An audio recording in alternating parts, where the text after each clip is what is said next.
Meus irmãos, que Jesus nos abençoe. Nós vamos prosseguir no nosso estudo, agora analisando a continuidade do capítulo 5 da primeira epístola de Paulo a Timóteo. E a gente já vem trabalhando isso há várias semanas. Nós estivemos, nas últimas oportunidades, considerando as recomendações de Paulo, os conselhos de Paulo a Timóteo, no sentido de que ele se posicionasse de acordo com a mensagem do Evangelho, que vem tentando estabelecer novas diretrizes para que a criatura pudesse ter mais êxito nas suas investidas. Allan Kardec, na introdução do livro dos Médiuns, quando ele propõe que a criatura, antes de ver os fenômenos, ela procure a teoria e leia e estude o livro dos Espíritos, ele explica que esse estudo prévio forra a pessoa de decepções e de enganos, porque ela já vai munida de informações preliminares, preparadas para então compreender aquilo que está sendo processado. E ele fala que o conhecimento prévio da teoria priva a pessoa dos escolhos, que são os riscos que ela corre, seja de frustrações, de decepções, que podem induzi-la até uma negação fechada, preconceituosa, e principalmente das obsessões. A que está exposto todo aquele que lida com alguma coisa que não sabe, que não conhece. Nós não podemos, por exemplo, nos aventurar a mexer com energia elétrica sem conhecimento do que ela representa.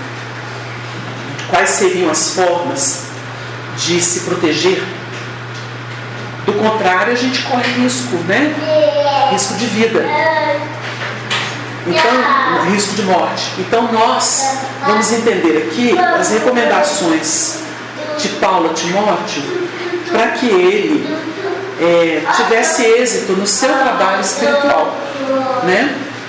Então nós estamos aqui analisando, por exemplo, aos que pecaram, repreende-os na presença de todos, para que também os outros tenham temor. A pessoa pode dizer assim, nós na semana passada dissemos assim, olha, isso é para ter proveito, para que todo mundo se edifique. A pessoa fala assim, mas não é expor a vida? A gente até comentou isso na semana passada.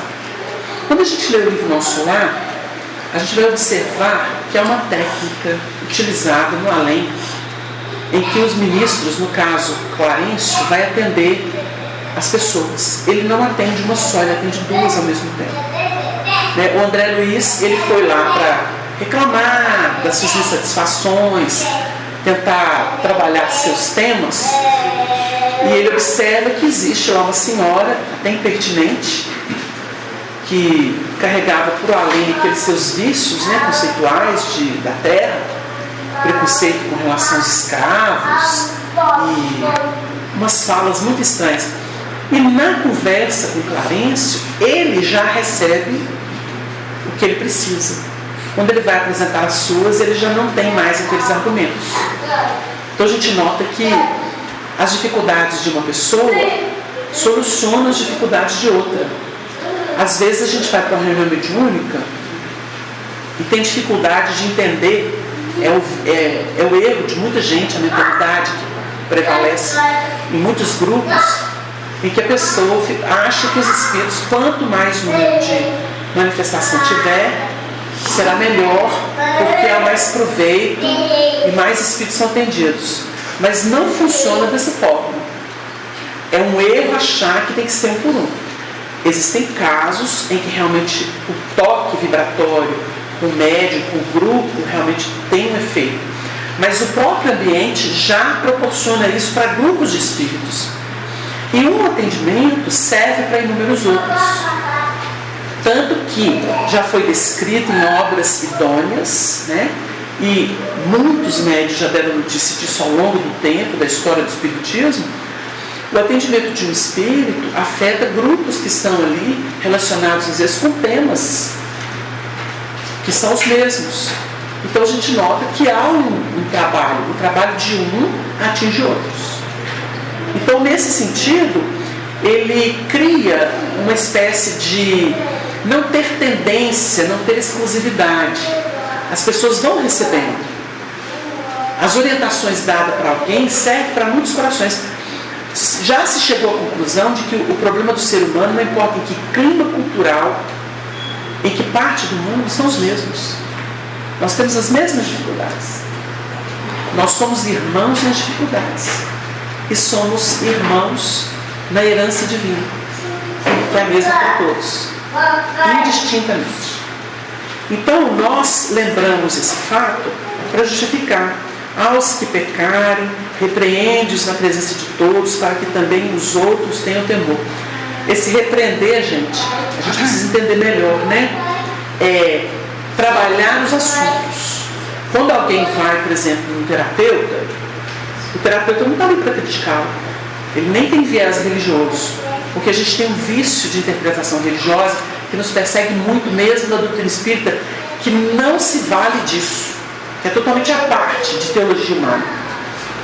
Ela é muito enxuta e ela não impõe, ela propõe, ela trabalha os assuntos para que a criatura possa se realizar, ela pessoalmente. Para isso não existe ministro, não existe unção, não existe título, nada disso. A pessoa se realiza por si. Ela pega o material e utiliza na vida. O propósito é esse. Por isso ela tem um sentido todo universal. E ela está livre, indene dessas vinculações formais de religião.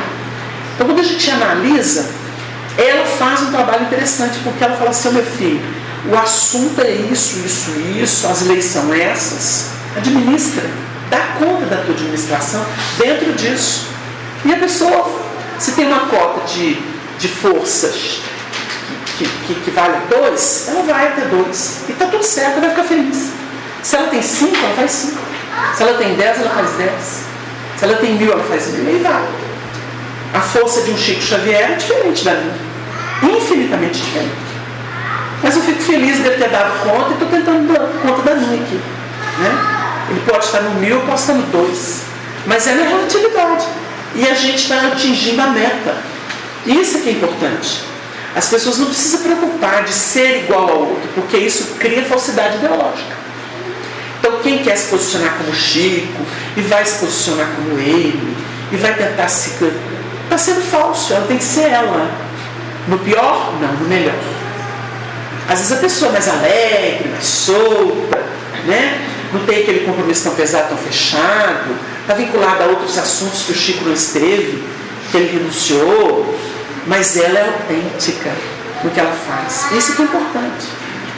Então nós vamos perceber que repreensão é uma espécie de comunhão de temas que nos dizem respeito.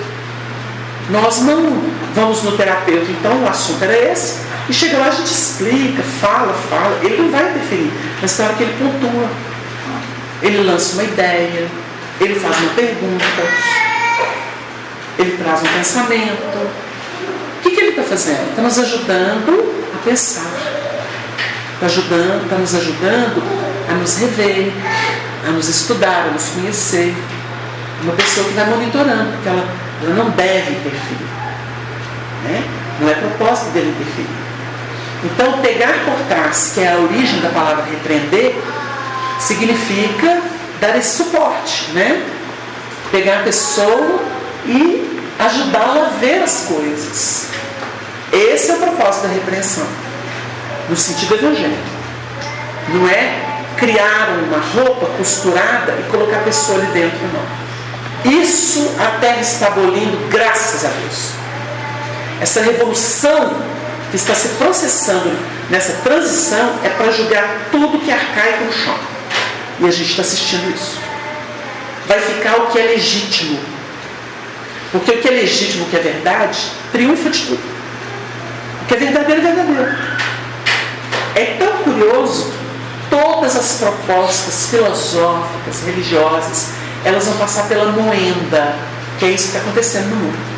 Essa moenda que vai triturar a forma. E vai sobrar o quê?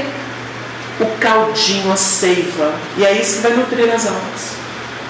Por isso que a doutrina espírita não é forma. Quem formalizou, voltou para a religião materialista da terra. Problema dele. Então a gente costuma dizer, se o seu espiritismo é isso, segue em paz. Mas a doutrina espírita não é isso. Então nós vamos estudar os assuntos e vamos iluminar a nossa vida. Esse é o propósito. Desperta a consciência, desperta valores, desperta vocações. Esse é o propósito. Então o Paulo está trabalhando isso com o Timóteo. E olha que interessante, como que o assunto vai se desdobrando e ficando claro.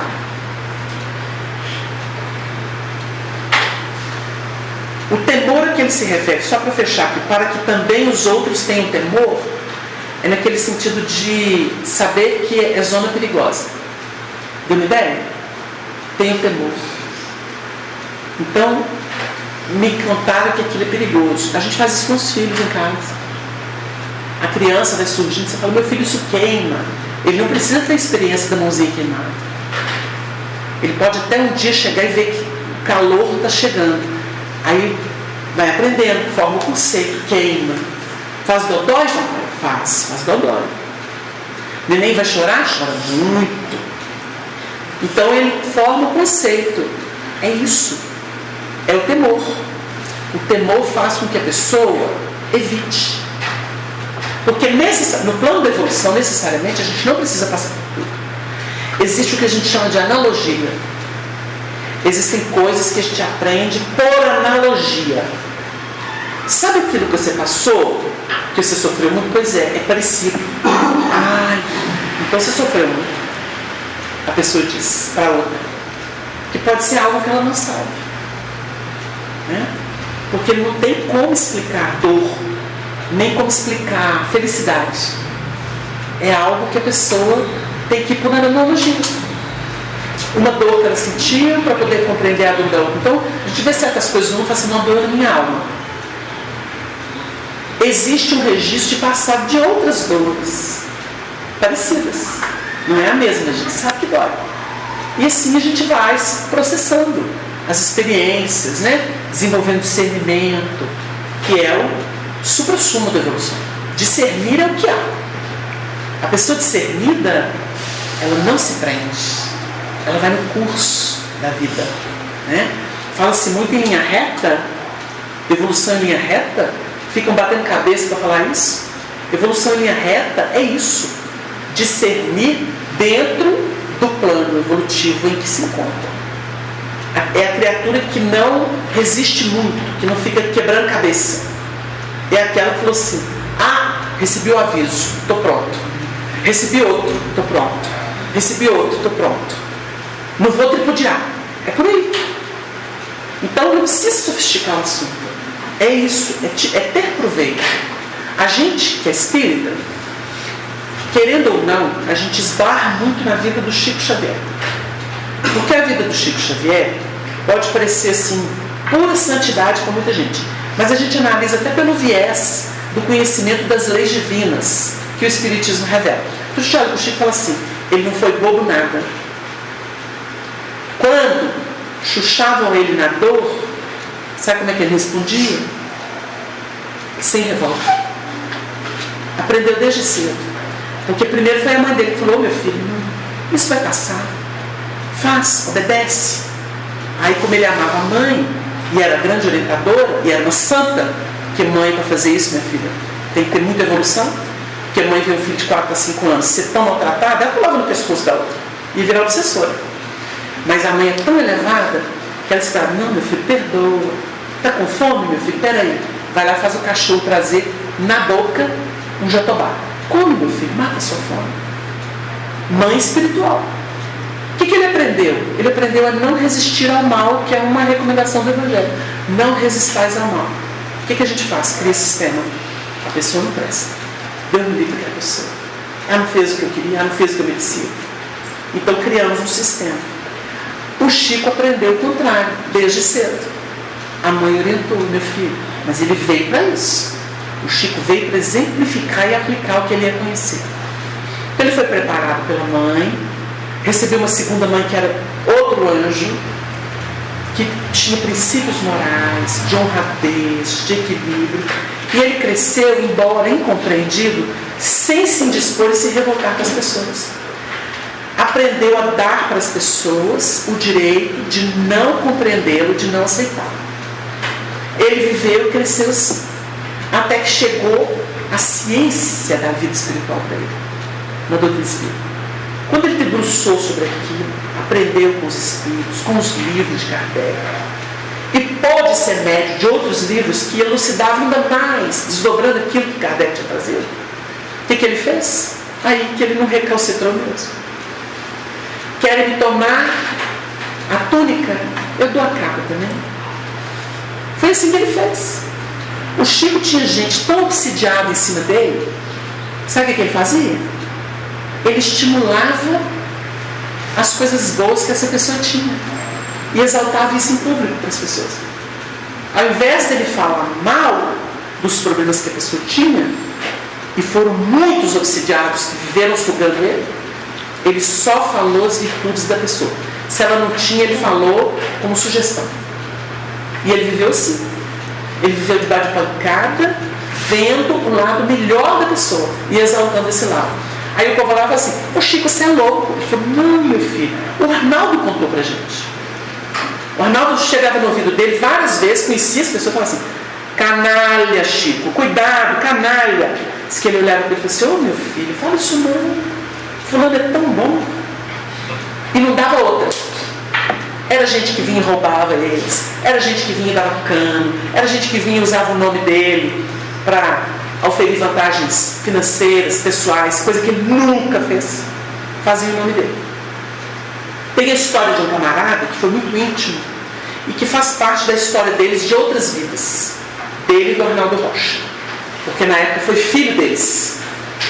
E esse camarada chegou a pegar a assinatura do Chico, assim como quem quer nada, essas coisas, e arrumou uma dinheirama em empresas que eram simpáticas ao Chico, com pessoas que amavam e respeitavam o Chico. E essa pessoa começou a se mostrar muito cheia de dinheiro e era contra a história dela. Foi quando Arnaldo descobriu a armação toda. E foi essa pessoa que Arnaldo chegou e falou assim: no começo, Chico, canalha, Chico, cuidado. Não, meu filho, é fulano, é lá do passado, meu filho, lembra? Não. O Arnaldo não lembrava, o Chico lembrava. Foi aquele fulano vinculado ao nosso coração, é gente muito boa, meu filho. Olha que curioso, a gente fala o milagre, mas não fala o santo. Só para a gente entender o assunto, como é sério. O que é uma pessoa acreditar no bem? Até o fim da vida. Por isso que a opção dele foi em linha reta. Nessa encarnação ele passou incólume em termos de recalcitrância. A gente pode dizer isso do Chico. Por isso ele era aquela luz. Ele aceitou, mas são muitas renúncias. Renunciou ao lado mal, ao ego. Priorizou Deus. Então, o negócio ficou tão feio que eles descobriram a armação da pessoa. E foi um estrago geral. Porque usou o nome do Chico, inclusive a assinatura do Chico em documentos pedindo doações. Depois ele preencheu o papel e ficou como se fosse o Chico assinando. E aí foi um horror. Quando descobriram, aí estabeleceram a desvinculação, sem humilhar ninguém, delicadamente. Aí, passado um tempo, Arnaldo descobriu que não só isso, mas também um recurso que eles estavam juntando, poupando para poder formar uma instituição, tinha ido. E aí, quando o Chico, o Arnaldo foi comentar com o Chico, né? Ele ainda brincou com ele, falou assim: ô Naldinho, você tem um faro para carniça. Ele brincou com o Arnaldo. Naldinho, você tem faro para carniça. E a gente aprendeu que, na verdade, o Chico priorizava o lado bonito da vida. Porque quem que perdeu? Quem que perdeu? Quando Jesus esteve com os discípulos, só para a gente lembrar um pouquinho, será que isso é um erro? A gente tem dificuldade para perdoar, para esquecer coisinhas mínimas. Coisas graves aconteceram na vida do Chico e que ele nunca considerou como más. Ele considerou como advertência, ensino, instrução. porque as pessoas feriram muito Chico. E ele entendia como advertência. Mas quando Jesus esteve do lado de um Pedro, vocês acham que ele não sabia que Pedro era turrão? Que Pedro era difícil, cabeça dura? Quantas vezes ele teve que esperar o tempo e vir uma lição, e ele ser instrumento de uma lição para que o Pedro falasse assim: ô Senhor, agora eu estou entendendo o que eu fiz de errado. Por isso que ele nega Jesus 3 vezes. Até o final, depois do Cristo, naquele momento culminante do Cristo, ele passou por isso. Jesus profetizou. Judas, com a tendência dele de traição, iludido ainda com o mundo, com as coisas do mundo, com o dinheiro do mundo. Jesus não sabia daquilo. Profetizou. Agora deixou de ser amigo. Na hora de ser preso, Judas chega lá no monte com aqueles soldados, e ele tinha convencionado: aquele que eu beijar na face é o que vocês vão prender. É o mestre. Jesus abre os braços para ele. Já sabia de tudo. Amigo, a que vindes? A que vieste comigo? É a frase de Jesus. Deu chance para ele até o último minuto. E aí? Então o Chico estava errado? Não. Ele incentiva o lado melhor até a pessoa dizer não com todas as letras. Mas ele não fecha a porta. Para ninguém. Ele não fechou. Então a gente analisa o assunto para que a gente possa entender que nós não podemos enquadrar essa tendência nossa de... o Emmanuel fala que isso é transferência. O Emmanuel tem um pai que fala que nós transferimos. Então, nós costumamos transferir a malícia, aquele espírito repetício, enganador que a gente tem, que a gente traz, a gente projeta para o outro. Às vezes o outro nem está com essa intenção, mas a gente vê isso nele. Então a gente vê aqui na Terra doutrinas, né? A gente conheceu uma pessoa, com todo respeito, né? Que gostava muito da Umbanda, né? Que ia, e que falava assim pra gente: ah, vocês são bobos, porque não existe amigo. Todo mundo está de olho no que é da gente. Todo mundo, a gente tem que andar com o olho aberto. A gente olhou e falou assim: que sofrimento, né? Dessa pessoa, tem que andar sempre armado. Sempre armado. Tudo é olho gordo, tudo é inveja, tudo é ciúme. Nem tudo. Existe amor. Existe simplicidade. Existem pessoas que são passivas, que querem receber algo e dão na simplicidade delas. Outras são muito ricas e não têm consciência de sua riqueza e querem dividir, multiplicar, né? Acham até que estão dando igual a luzinha e dão um show. O Chico nunca achou que tinha nada para dar, mas dava um show. Por quê? Não tinha consciência disso. Então nós não podemos ser tão fundamentalistas na nossa fé, nas nossas coisas. A gente tem que abrir espaço. A maldição de hoje é a bênção de amanhã. Bem compreendida é o que nos resguarda amanhã. Então a gente quer viver só de brisa fresca. Na Terra, não existe isso. Agora, as lutas são maldições? Nunca. A maldição que existe é quando nós atentamos contra nós. Por isso que o Espírito fala que os piores inimigos do homem, os verdadeiros, estão dentro dele. Dentro do coração do homem. São os vilões do homem. Quer ver um? Medo. Tem uma parábola, que é a parábola dos talentos, em que o medo não foi justificativo. Senhor, e tendo medo, enterrei na terra o teu talento. Aí ele chama ele de mau servo. Porque era preciso investir.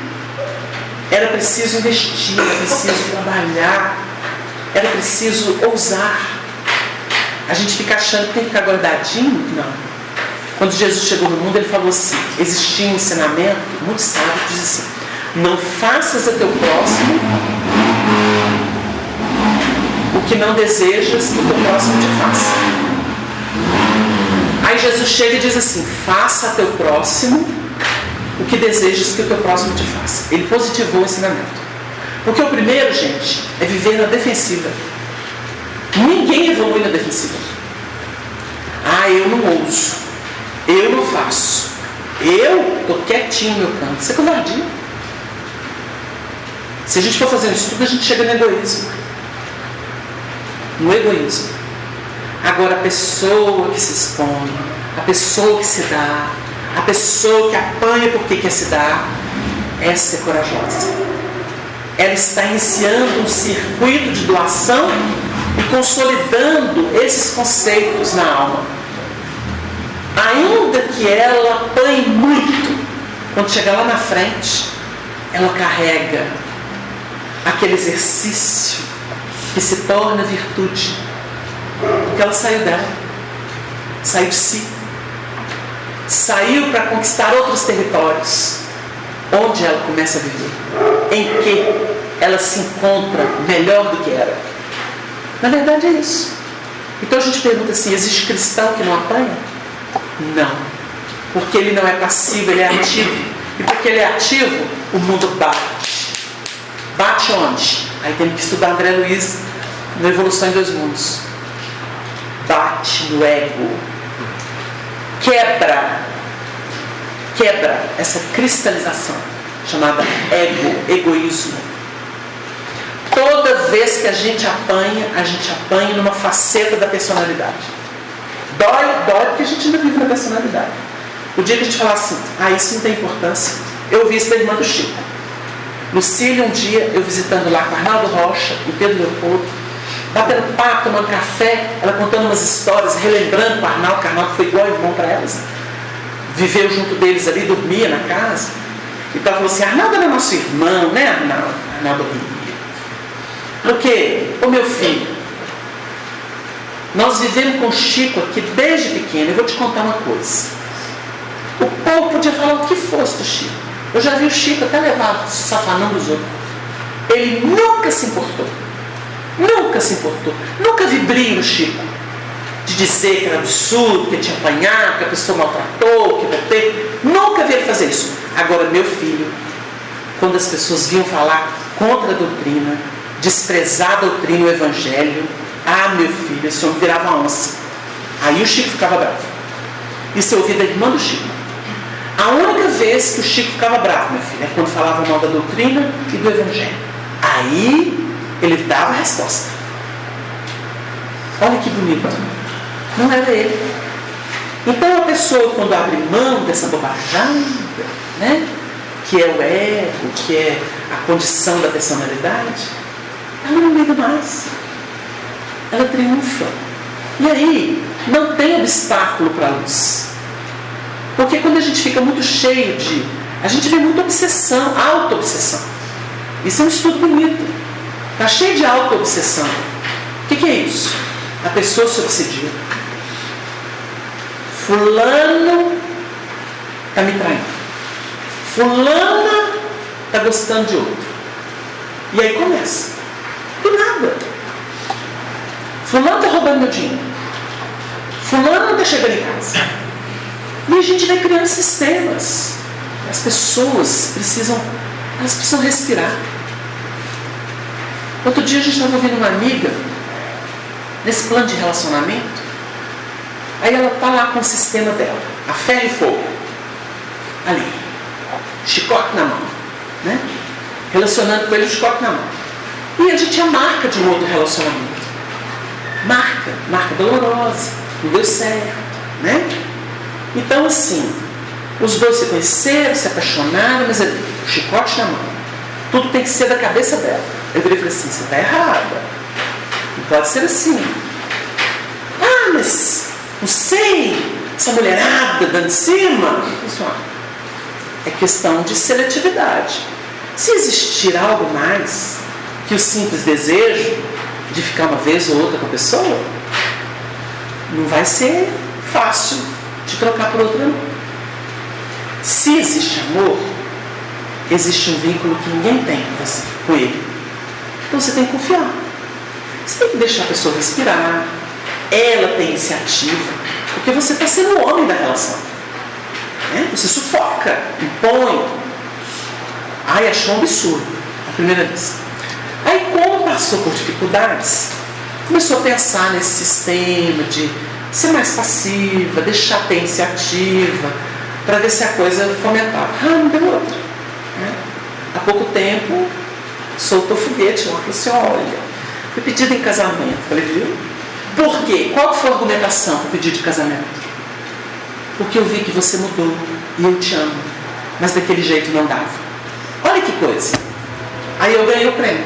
E você é que foi o responsável. Eu falei assim, então tá, qual vai ser o meu presente? Mas basta raciocinar. Quem quer ser sufocado? Quem quer ser sufocado? Nenhuma relação sobrevive sufocada. Espinheiro, não é? Não tem jeito. As plantas ficam raquíticas. Elas precisam receber sol. Né? Elas precisam ser respeitadas. Os seres humanos precisam ser respeitados. Isso a gente pode falar de pai com filho. Tem mãe que mata filho. Mata relacionamento de filho.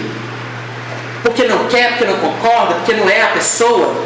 Aí a gente brinca e fala assim, lança a mão da mitologia. Parece árvore que produz o fruto, depois engole ele, come ele. Não é assim? O fruto a gente dá é para a vida. Não é para comer, não. A árvore não come o seu fruto. Então a gente tem que pensar. Então os pais podem ser muito egoístas. Agora tem filho também que não deixa o pai viver, pai e mãe. Minha mãe não pode namorar? Pode. Pode. Né? A gente só não vai concordar se ela arrumar um traste. Que não respeita a família, que não respeita ela própria. Aí a gente não vai querer. Mas ela pode recompor a vida. É legítimo. Então nós temos que quebrar esses padrões. Então a gente fala que essa transição está mudando tudo. Está mesmo. Porque a gente está lidando hoje com a essência das coisas. E a gente nota que, olha, a universalidade não pode ser parcial. Olha que bonito. Aos que pecarem, repreende-os na presença de todos, para que também os outros tenham temor. Entendemos o temor aqui. Saibam que ali é um terreno que não vale a pena. Conjuro-te diante de Deus e do Senhor Jesus Cristo e dos anjos eleitos, que sem prevenção guardes estas coisas, nada fazendo por parcialidade. Não é o capricho. Não é porque eu prefiro o A, o B, o C, que eu vou desprezar o D, o E, o F. Não. Não pode ser parcial. Nessa hora, principalmente nesses ambientes, porque é o seguinte, estou na minha casa, minha vida privada. Tudo bem, sagrado. Cada um de nós, né? Agora, eu estou no ambiente de entendimento e de iluminação para todos. Naturalmente não pode ter parcialidade. O Márcio é presidente do grupo. Agora eu vou falar que o grupo é dele? Não. O grupo é, acima de tudo, de Jesus. É um espaço voltado para Jesus, onde todos comem. Todos comem. Porque eu não vou falar que é de todo mundo, porque a pessoa não pode montar barraca se que é meu. Não. Aqui é uma fonte onde todos podem beber. Porque ele pertence ao alto. Mas ele precisa de uma administração para fazer frente a esse mundo formal. É isso. Mas a pessoa não pode dizer que é dela. Dono de centro. É louco. Vai desencarnar e vai ficar mal. Porque não pode ser dono. Não pode. A gente não pode ser dono nem das coisas, porque as coisas vão embora. E muito menos de pessoas. Porque a gente troca com pessoas. O regime divino de interdependência é de troca. A gente vive períodos. Pode reencontrar com essas pessoas no tempo e no espaço. Mas não somos nós que decidimos. Então existem relacionamentos que as pessoas às vezes são tão afervoradas, né? A gente assistiu alguns que a gente ficava rindo. Falou assim, você vai desencarnar, eu vou ficar assim, ó, te prendendo a mim. Eu disse, credo, obsessão. Isso não é amor. É obsessão. Estou longe. Você imagina o outro escravizar mentalmente. Porque tem espírito que fica preso na terra porque os encarnados prendem, sabiam disso? Obsessão não é só de lá para cá, não é daqui para lá também. Então tem espírito que fala assim, isso a gente assistiu há muitos anos em reuniões de obsessão. Nossa, graças a Deus vocês estão me ajudando, porque eles me prendem, eles não deixam eu seguir de jeito nenhum. A pessoa não tem habilidade, não sabe como é que controla, fica desatinado. Quando vai no grupo, por que você está lá, meu irmão? Sou eu não, eles que me prendem, me ajuda. Será que não tem continuidade, não tem mais nada do que isso? Todo dia eles me chamam, toda hora eles me chamam. Vão lá grudar da casa. Então os encarnados prendem. Então por isso que os espíritos às vezes têm que tomar providências de isolamento. Eles criam magneticamente zonas de isolamento para que determinadas ondas mentais, emocionais não cheguem nesses espíritos e possam perturbá-los. É uma prova dificílima. Então tem coisa que lembra algema, né? Lembra mesmo, algema sério. E o mundo é cheio disso, muito cheio disso. Nós temos muitos processos obsessivos. A gente pode dizer que é endêmico, porque é para todo lado, a propósito de todas as coisas, né? Então, de vez em quando, a gente vai para uns ambientes assim, por exemplo, da política. O povo fala assim, como é que você transita lá? Assim, eu nem presto atenção. É tanto esse pica de arrado naquele lugar, achando que está atuando, então eu nem presto atenção. Passa assim, fingindo que não estou vendo. Porque você vai ficar olhando essas loucuras? Eles não querem sair, querem viver daquilo. Obsedir os outros que estão lá. É algo vicioso, assim, herança em cima de herança, vai sobrepesando em cima deles. Então, os que entram são tão bombardeados. E eles aguçam, né? Já vão aguçados para a coisa e são mais aguçados ainda por causa das parcerias espirituais que tem. Então é muito triste. É muito triste. Agora, me fala, qual ambiente que não tem espírito? Não existe. Porque tem espírito. Agora tem que falar assim, que condição de espírito que existe nesse ambiente? Aqui a gente sabe. Porque aqui existe amparo espiritual e vêm os necessitados, mas eles vêm dentro de controle para poder receber auxílio. Mas tem controle, sabia? Cheio de faixa vibratória. Porque se misturar espírito muito perigoso, muito rebelde, deixar entrar numa reunião, a gente não faz reunião. Não faz. Tem lugar que é um suplício. Às vezes você vai em lugar neutro, marca uma palestra, marca algum evento assim. Se o alto não chegar e sanear e criar um sistema de controle magnético, não sai uma palestra no trabalho espiritual. Não sai. Porque abrir espaço nessa loucura de obsessão que existe na Terra não é brincadeira. Então, por isso que os espíritos recomendam, né, que uma pessoa não depasse sozinha, mesmo que seja doente, que às vezes o processo de enfermidade da pessoa é resultado de obsessão. E aí ele vai sozinho, né? A gente teve uma experiência dessa, que a gente foi aplicar numa casa, era uma senhora idosa, muito idosa, a gente ia aplicar o paciente. Só que apareceram as sobrinhas querendo, voltando para casa. Foi a única experiência em que a gente achou que a cabeça da gente era aquilo, como é que chama? Rombo, não? Que batia, mas doía tanto, afetou o fígado. Teve um processo que eu nunca tive na minha vida. Foi uma noite infernal. Nunca mais. As entidades em si sobrecarregaram o sistema nervoso e aí a gente sofreu. Isso mostra, bastou uma vez. Então a gente vai com cuidado, né, com a presença de outra pessoa, faz uma leitura, uma prece, e aí dá para poder dar assistência. Mas do contrário não é brincadeira. Então a pessoa, principalmente a pessoa mais sensível, né, ela tem que tomar cuidado. Então por isso que as recomendações, elas criam o chamado temor, que é a advertência, assim, cuidado, não pisa de não, que é perigoso. Para que a gente vai passar por isso? Sem necessidade, né?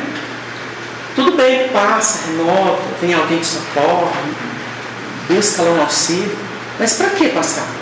Para que cair nessa situação para depois sair? Vai sem precisar desses atropelos. Então ele diz que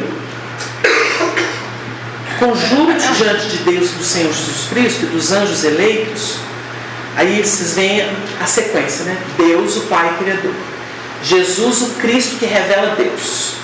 Anjos eleitos são os espíritos superiores. Por quê? São aqueles que não precisam mais de reencarnar. São aqueles que atingiram um nível de realização que eles não precisam mais vir ao mundo de matéria, a não ser por missão. Então hoje vocês falam assim, Chico Xavier, não precisa reencarnar. Limpou tudo nessa última. Passou a régua. Precisa? Não. Pode transitar por outros mundos mais felizes? Pode. Tem uma notícia que ele já chegou em Sírios. Mas vem de Sírios para a Terra. Porque a mãe dele está lá. Lívia está lá. Bezerra foi chamado para ir para lá, por Maria. Mas preferiu ficar na Terra. Mas tem liberdade. Então a gente sabe desse trânsito de mundos mais elevados para a Terra, ajudando a Terra. Porque está chegando uma hora em que espíritos muito elevados estão se preparando para assumir a Terra. Porque primeiro eles deixaram, a partir da década de 50, eles deixaram os sombrios virem para a Terra. É a vez deles, porque Deus não faz acepção de espírito, de pessoa. Isso é para a gente entender a universalidade em si. O Chico anunciou que década de 50 para frente era a etapa em que o umbral vinha para a Terra, veio para a crosta. Muitos reencarnaram, muitos não reencarnaram, mas os encarnados. Está cheio de perturbador. A gente assistiu de tudo nessas décadas, principalmente os últimos 30 anos. A gente viu de tudo acontecer. Mas começou com aquelas revoluções, né? Da sexualidade, da droga, do amor livre. Começou ali. O Chico falou que cidades inteiras que viviam do vício do sexo, de outros vícios, vieram para a crosta e reencarnaram. São esses arautos, esses líderes aí, né? Então a gente vê o que foi ícone da juventude, né? Sem falar que a pessoa é trevosa, tá, gente? Mas os ícones, né? James Dean, né? James Joplin. E aí, vocês veem essa época, você olha e fala assim, meu Deus, mas hoje a gente está lidando com o quê? Que tipo de música que faz sucesso no Brasil? Que tipo de balanço vem de onde? Que tipo? Que ritmo é esse? Se batistaca, é coisa de umbral. Que me perdoe quem gosta, mas é puramente umbral. Porque isso não veio de Sirius. Com todo respeito, é legítimo. É legítimo. Porque o povo vai fazer aquilo que sabe, aquilo que traz. Mas não agrada todo mundo.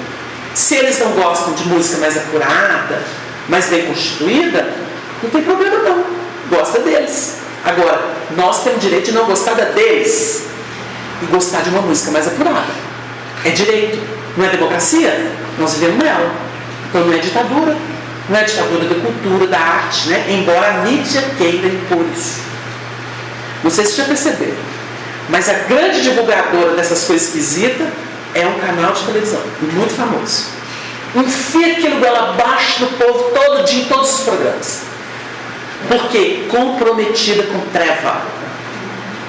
Ao invés de educar a população, de dar uma formação melhor para o nosso povo, né? Culturar o nosso povo, não. Fiquei perdido nessas loucuras, desviando as mentes daquilo que edifica. A gente nota, por exemplo, em países mais desenvolvidos, isso é sério, a programação oficial dos governos, toda educativa. Tem as baguncinhas que passam horários definidos, mas é educativa. Hoje a gente estava assistindo um desenho que é feito na Inglaterra, né? Porque o filho do Márcio fica assistindo, a gente acaba pegando uma carona, porque a televisão agora é dele, né? Então a gente não vê mais nada, graças a Deus. Então eu estava vendo uma propaganda, aí a gente viu um cozinheiro muito famoso da Inglaterra, de Londres, fazendo propaganda com os bonequinhos e mostrando matemática, dando aula de matemática, porque os desenhos são todos educativos, né, mano? Então, na hora que eu vi, eu falei assim, nossa, já fui no restaurante dele, ele é famosíssimo. Né? Então, assim, uma coisa bacana e ele participando daquilo. Então, as pessoas notáveis de uma sociedade de primeiro mundo, elas ajudam no processo de aculturamento. Agora, há uma grande diferença, né? Há uma grande diferença. A gente viveu muito tempo na Inglaterra e a gente teve tempo para observar os costumes dos nativos. Então, é o seguinte, eles não perdem tempo. Está no metrô, o livro dessa grossura lendo. Não perde uma página, devorando. A população lê mesmo. A população gosta de cultura. Buscam, valorizam sua história, conhecem coisas do mundo. É impressionante. É impressionante. Então foca isso. Agora, tem o lado esquisito? Tem. Agora eu vou falar para vocês. Sabe o que está bagunçando lá? Imigrante. Não é o nativo. Agora eles estão pagando a conta. Porque escravizaram povos. Agora tem que recebê-los. E os imigrantes é que crime é na periferia cometido por imigrantes ou filhos de imigrantes. Porque os que herdaram aquela cultura não fazem isso não. Agora, toda a riqueza foi surrupiada. Até o ouro do Brasil foi para lá, né? Nosso ourinho aqui foi para lá. Pagar a conta de Portugal. Então, nós observamos tudo isso, tem um lado bonito. E o Emmanuel estava errado. Porque o Emmanuel no livro Roteiro fala o seguinte, ele define os povos e fala o que é a missão dos povos. Esse livro tem mais de 60 anos, por aí. Ele falava que à época a educação era a missão da Inglaterra. E aquele povo deu um show. Quando a gente foi fazer um trabalho em Dubai, nos Emirados Árabes, quando nós chegamos lá, tem uma aula sobre como estruturou a cidade. A cidade veio de uma visão espiritual de um sheik que já desencarnou. Aí quando ele falava assim, ele viu foi a cidade espiritual. Mas que bom que eles tentaram materializar a cidade espiritual, toda moderna. Aí perguntamos assim, como é que foi? Primeira providência deles, contrataram engenharia e outras áreas dos ingleses e dá um show. É impressionante. Sem querer puxar a sardinha para o lado deles. Mas eles buscaram profissionais no mundo inteiro. Tinha uns 80 pilotos brasileiros lá trabalhando na Emirates. Os grupos eram constituídos principalmente dos pilotos e suas famílias. Eram 2 grupos, em torno de 40 pessoas em cada grupo. Impressionante. Bacana para a gente ver. Agora é isso. Tem um lado bom, né? Então, o metrô mais antigo estava onde? Na Inglaterra. Então eles têm know-how de muita coisa e podem ajudar. Então vocês imaginem, numa tentativa de unir o que é bom de todos os povos, porque o brasileiro tem coisas que ninguém tem. O brasileiro tem uma natureza que ninguém tem. Todo mundo que vem aqui é feliz. Porque o brasileiro tem uma habilidade. E o nosso condão é o do acolhimento mesmo, é da fraternidade, é a nossa missão. É a nossa missão. Agora, como dizia o Chico, nós temos muito que aprender com nossos irmãos norte-americanos, que herdaram principalmente da Inglaterra, da Irlanda, né? Que são os herdeiros da Europa. Trouxeram para a América do Norte. E o Chico falava isso, nós temos que aprender muito com eles. Ordem, respeito às leis, que nós não sabemos respeitar ainda. Ordem que a gente não tem. Então a gente vai ter que aprender isso. Agora a gente vai ensinar muita coisa para eles. É troca. Então no dia que o mundo pegar suas habilidades e comungar, nós teremos um mundo maravilhoso. Mas nós não podemos dizer que é isso e aquilo. Absolutamente não. Fundamentalismo não existe nessa hora. Então a gente vai pegando as habilidades. Tanto que o Emmanuel dá uma lição muito grande quando ele fala da missão de cada povo. A nossa missão aqui é vinculada ao Evangelho mesmo. Agora o Evangelho, gente, não é adoração externa. Não é pegar a Bíblia andar debaixo do braço, não é decorar ela inteira e sair pregando para os outros. É viver amor, fraternidade, ser generoso, usar bondade, usar paciência, usar humildade. Humildade não é subserviência. Humildade é de uma dignidade, uma coisa impressionante. A pessoa fica indemne de contaminação quando ela é humilde. É o que eu falei da linha reta. O Chico não trombava com ninguém. Quem ganhou? Ele. Saiu aqui em primeiro lugar. E aí? Melhor aluno do período dele. Melhor aluno. Alguém tem dúvida disso? Eu não tenho. Então, é ser sábio, é usar a inteligência. A inteligência não é cálculo humano, não. A inteligência é uma habilidade de espírito. Em que a gente junta todos os valores e dá o recado, né? Então, quando ele diz que diante dos eleitos, que sem prevenção guardes estas coisas, nada fazendo com parcialidade. Então, o que essa lição traz para nós? Não posso ser parcial. Não posso. No relacionamento a dois, parcialidade comprometeu a relação. O Paulo trabalhou isso na outra epístola. O homem, vamos supor que é um casal, vamos dizer assim, homem e mulher, o tradicional. A mulher não é dona do seu próprio corpo, mas tem poder sobre o seu corpo, o marido. Que isso? Tá certo? Ele está falando de corpo físico? Pode até ser também. E o homem não tem poder sobre o seu próprio corpo, mas tem poder a mulher. Que isso? Ela que manda em mim? Não. Tá certo? Porque se ele cuidar dela, ela cuidar dele, acabou, não tem briga. O problema é quando eu quero impor a ele a forma dele cuidar de mim, ou ela cuidar de mim.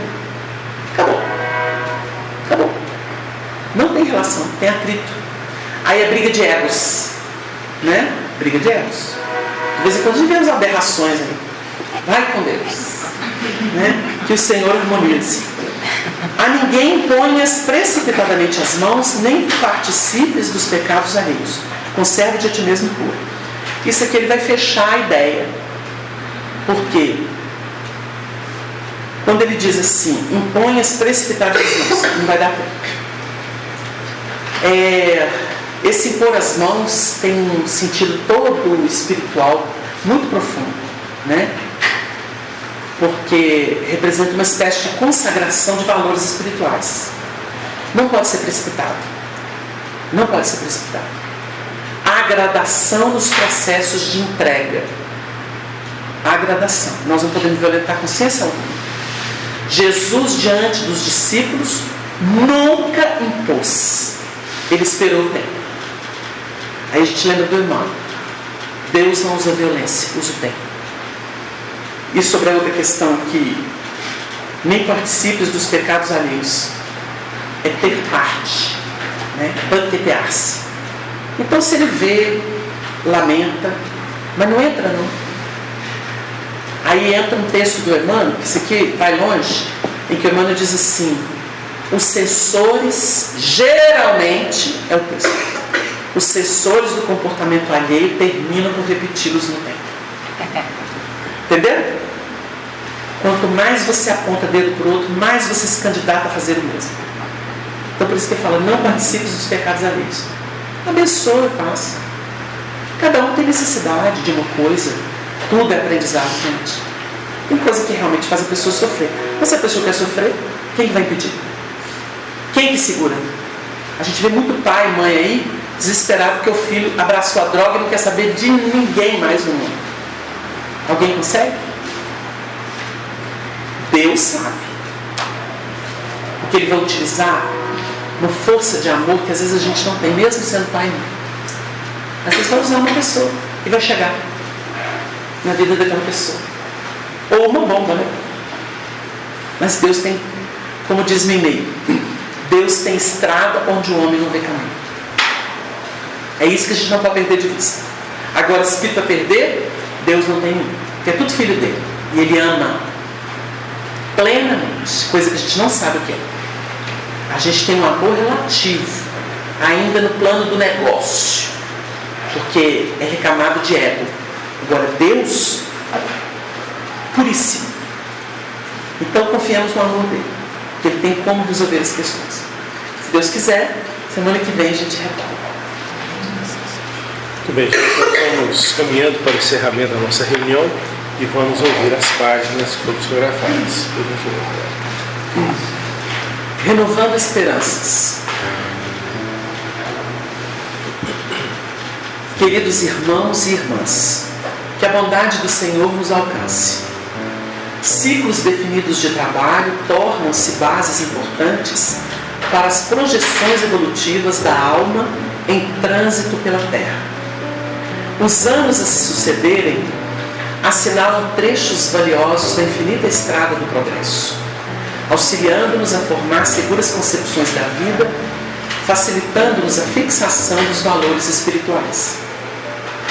Se aqui, na vida espiritual, marchamos segundo outra pauta de entendimento, pois a matéria ambiente não nos cerceia a memória profunda e não nos obstaculiza a consciência espiritual, entendemos com maior lucidez os movimentos restritivos desse campo de serviço específico que é a crosta terrena, com suas pressões contínuas e todos os desafios circunstanciais.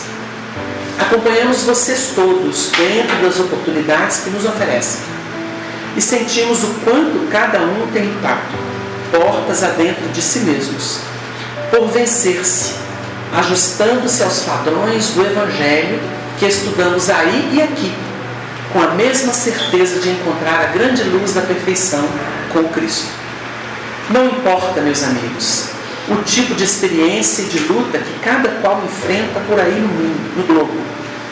O que vale é a luz que se acende, mesmo em noite escura da alma e sob tempestades ameaçadoras. As dores do espírito se erigem nos movimentos de sobrevivência, quando na primitividade, e dos movimentos éticos e morais, quando nesses ciclos de expiação e provas. Mais à frente, mais seremos, em razão da ação do tempo, e já com marcas expressivas, a nos autorizar autorizarem a criatura nos terrenos das experiências somadas, todos compreenderão que a vida divina foi por todos trabalhada com intensidade e valor, pois ninguém ficará esquecido ou será preterido, porque tudo que existe, mesmo o que julgamos o mal, concorre para o aperfeiçoamento da vida em cada coração. Por isso, companheiros, renovemos-nos a cada passo, em sintonia com a mensagem de Jesus, sentida e vivida, com sinceridade e sem desalento. Receba o nosso abraço fraterno e amigo, na certeza de que o Senhor vela por todos nós. Paz para todos, Honório 9 de abril. Festejos de Natal. Sob a grande luz que define o Natal, temos com Jesus um programa ideal. Existe no casebre a penúria da fome, ou alguém com febre, com sua saúde, que sua saúde consome. Eis que o Natal é remédio e comida, como oferta fraternal a quem pena nessa lida. Temos em uma criança a promessa do porvir, levemos a ela esperança, para que aprenda a servir. Que seja um mimo singelo, dado em nome dos céus, é presente tão belo, minimizando labéus. Mesa farta no lar, divide com outro alguém. A atitude de alegrar é o legítimo bem.